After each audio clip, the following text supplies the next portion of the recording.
Good morning student, welcome to incredible आश्रम।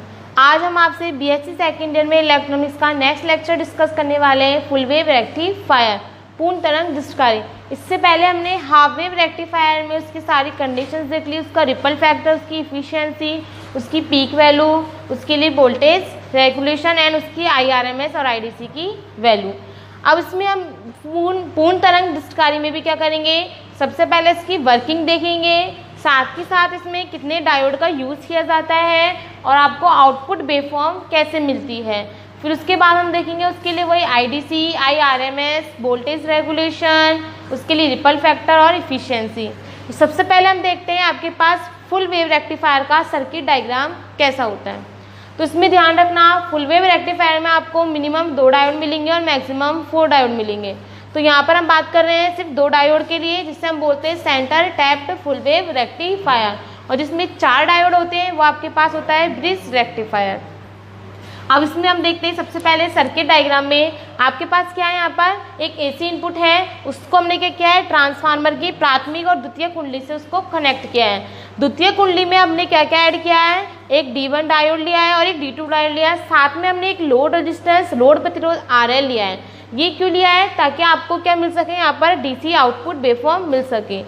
अब उसके लिए हमारे पास यहाँ पर 4-5 तरह की वेवफॉर्म है। तो हम सबसे पहले देख रहे हैं कि आप बी इनपुट क्या इसमें निवेश कर रहे हो, फिर उससे आपको BS यानी सेकेंडरी कॉइल पर क्या वोल्टेज मिल रही है। फिर उसके बाद हम देखेंगे कि D1 डायोड इस BS वोल्टेज के लिए किस तरह से वर्क करता है और D2 डायोड किस तरह से वर्क करता है। देन आपके पास ये जो ग्राफ है वो क्या है, दोनों डायोड का कंबाइंड फॉर्म है कि आपको टोटल आउटपुट फॉर्म किस तरह से मिलेगी।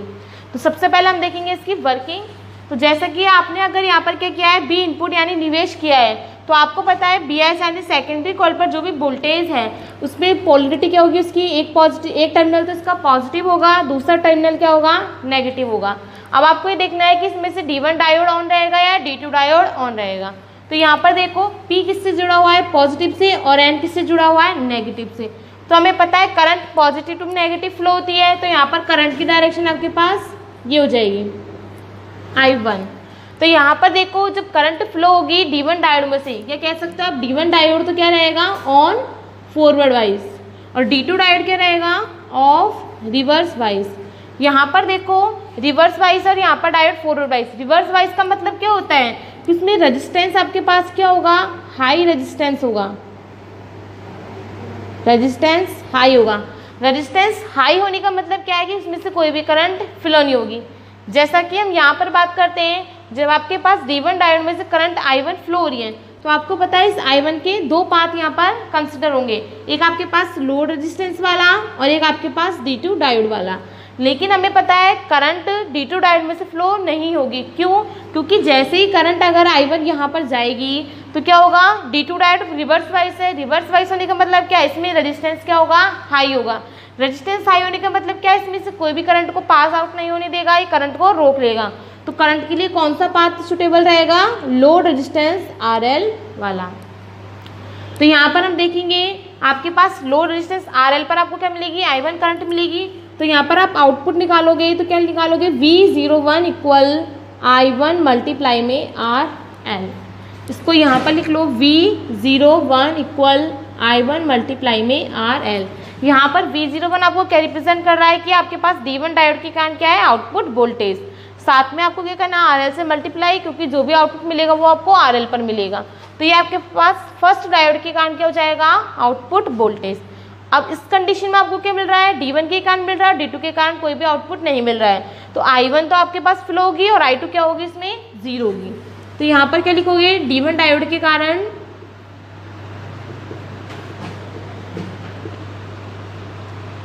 I1 इक्वल आपको क्या मिलेगी, नॉट इक्वल टू 0, ये लिख दो, और I2 क्या मिलेगा आपको, इक्वल 0। तो I1 तो D1 डायोड में है और I2 D2 डायोड में।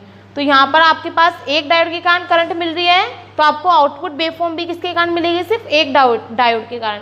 और कौन सा हाफ साइकिल की बात कर रहे हैं, पॉजिटिव हाफ साइकिल। तो पॉजिटिव हाफ साइकिल में आपको क्या मिल रहा है, यहाँ पर आउटपुट वेवफॉर्म मिल रही है। किस टाइम लिमिट के लिए, 0 से T/2 के लिए। तो यहाँ पर आप ये भी कह सकते हो 0 से T/2 के लिए, और 0 से T/2 के लिए I2 0। इसी तरह से हम सेकंड डायोड के लिए बात करते हैं। जब आपके पास BS यानी सेकेंडरी कॉइल का ये वाला टर्मिनल नेगेटिव हो और ये वाला पॉजिटिव हो, तो इस कंडीशन में आपको पता है D1 डायोड तो क्या हो जाएगा, reverse wise. D1 diode reverse wise होने का मतलब ऑफ कंडीशन में, और जब D1 डायोड आपके पास क्या होगा, ऑफ, तो इसमें से कोई भी करंट फ्लो नहीं होगी। या कह सकते हो रिवर्स वाइज होने के कारण इसमें क्या होगा, रेजिस्टेंस हाई होगा। रेजिस्टेंस हाई होने का मतलब है कि उसमें कोई भी करंट नहीं पास आउट होगी। उसके बाद देखो D2 डायोड में ये आपके पास क्या हो जाएगा इस कंडीशन में, ऑन, क्योंकि यहाँ पर आपके पास P टर्मिनल पॉजिटिव से और N टर्मिनल नेगेटिव से जुड़ा हुआ है। तो P से N की तरफ यहाँ पर करंट फ्लो होगी, पॉजिटिव से नेगेटिव की तरफ, ठीक है। तो आपके पास I2 या फिर आप यहाँ पर ये कह सकते हो I1 ही कह लो, टाइम लिमिट आपके पास चेंज हो जाएगी। तो I1 यहाँ पर D2 डायोड में से फ्लो होगी, तो उसके लिए कितने पाथ रहेंगे, वही पहले की तरह आपके पास 2 पाथ रहेंगे उसके। अब यहाँ पर देखो हमें पता है इसके 2 पाथ है, लेकिन ये D1 डायोड में से फ्लो नहीं होगी क्योंकि इसमें रेजिस्टेंस हाई होगा। रेजिस्टेंस हाई होने का मतलब करंट 0, तो किस में से करंट जाएगी, ये RL में से। तो आपको आउटपुट क्या मिलेगा यहाँ पर, V02 इक्वल I1 डैश कर लो इसको, I1 डैश मल्टीप्लाई में RL। तो D2 डायोड के कारण I1 dash not equal to 0 T/2 से T के लिए, और I2 डैश इक्वल 0 T/2 से T के लिए। I2 डैश 0 ये किसके लिए है, आपके पास जो D1 डायोड में से आपके पास करंट फ्लो नहीं हो रही थी, तो वो आपके पास 0, और यहाँ पर 0 से T/2 में भी I2 0, ये D1 डायोड के कारण और ये D2 डायोड के कारण। अब यहाँ पर देखो सेकंड डायोड के कारण आपको आउट क्या मिल रहा है, पर करंट की वैल्यू मिल रही है, तो आपको क्या मिलेगा, आउटपुट भी सेकंड डायोड के कारण मिलेगा।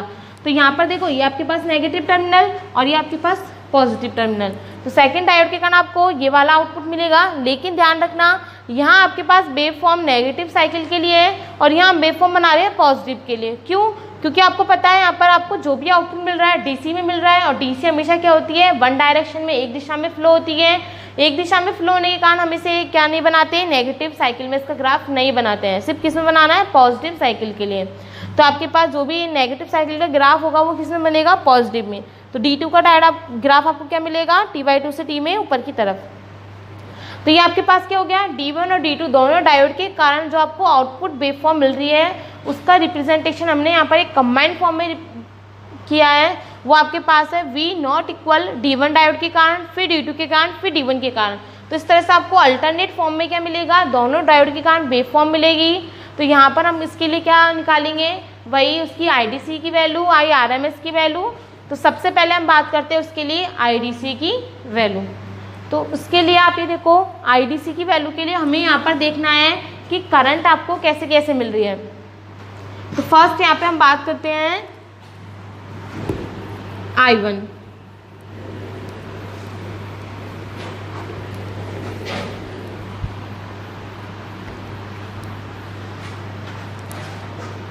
तो आपको IDC की वैल्यू फाइंड करनी है यहाँ पर।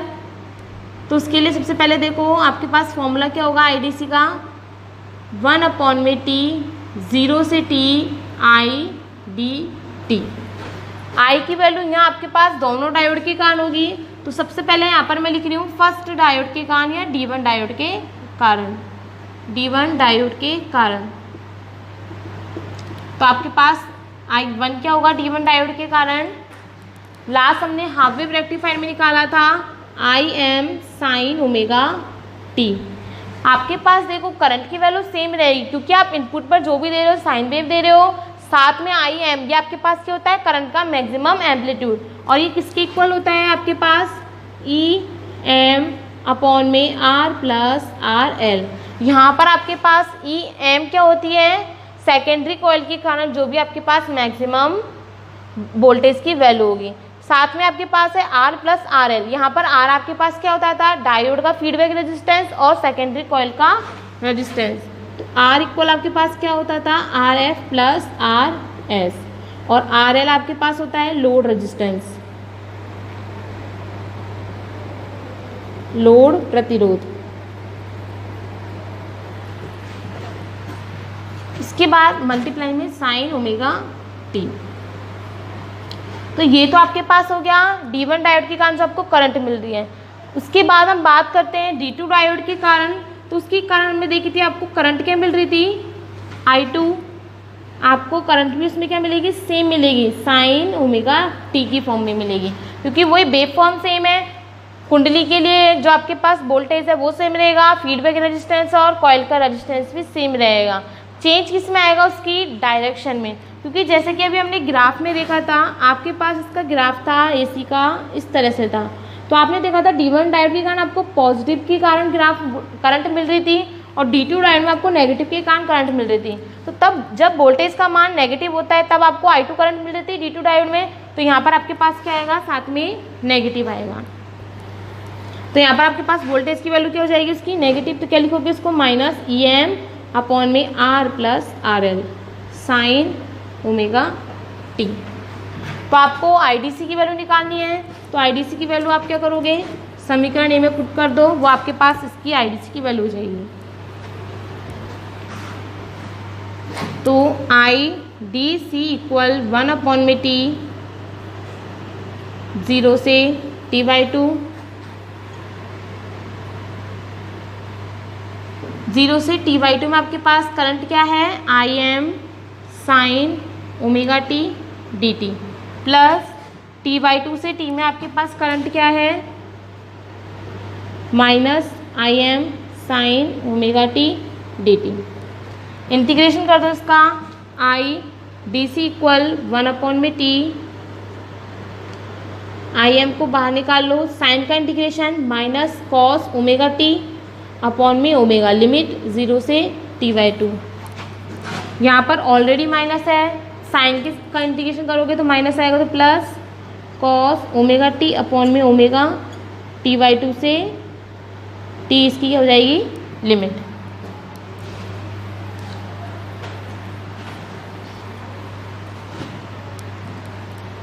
या IDC इक्वल IM अपॉन में T,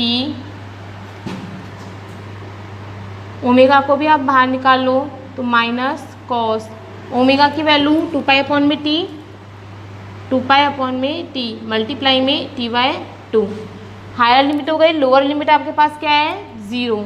तो lower limit cos 0 plus cos 2 upon में T मल्टीप्लाई में T/2 अपॉन में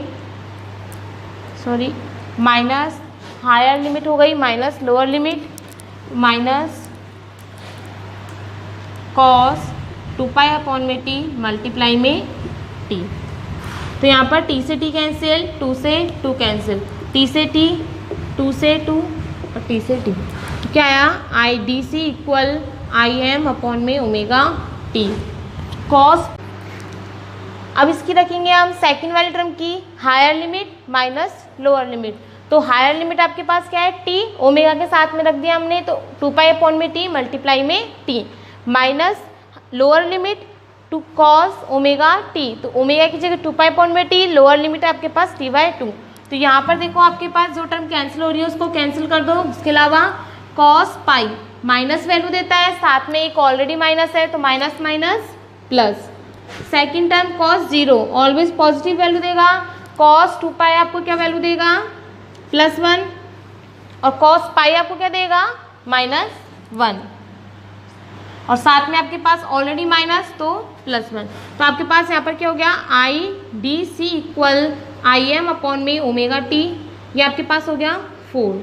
तो IDC इक्वल IM, ओमेगा की वैल्यू आपके पास क्या होती है 2 पाई, T ऊपर चला जाएगा, एक T आपके पास नीचे, मल्टीप्लाई में 4, 2 से 4 2 टाइम्स कैंसिल हो गया, T से T कैंसिल हो गया।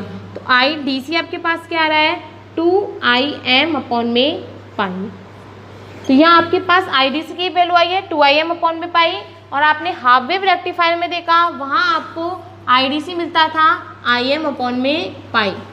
फुल वेव रेक्टिफायर में आपके पास कितने डायोड है, 2 डायोड। तो ध्यान रखना फुल वेव रेक्टिफायर में 2 डायोड होने के कारण आपके पास IDC की डिस्ट धारा का मान क्या आता है, 2IM अपॉन में पाई, हाफ वेव से 2 टाइम्स ज़्यादा आता है। इसी तरह से हम इसकी क्या निकालेंगे, IRMS वैल्यू, वो हम नेक्स्ट लेक्चर में निकालेंगे। Thanks for watching. अगर आपको वीडियो अच्छा लगा हो तो लाइक कमेंट शेयर कीजिए।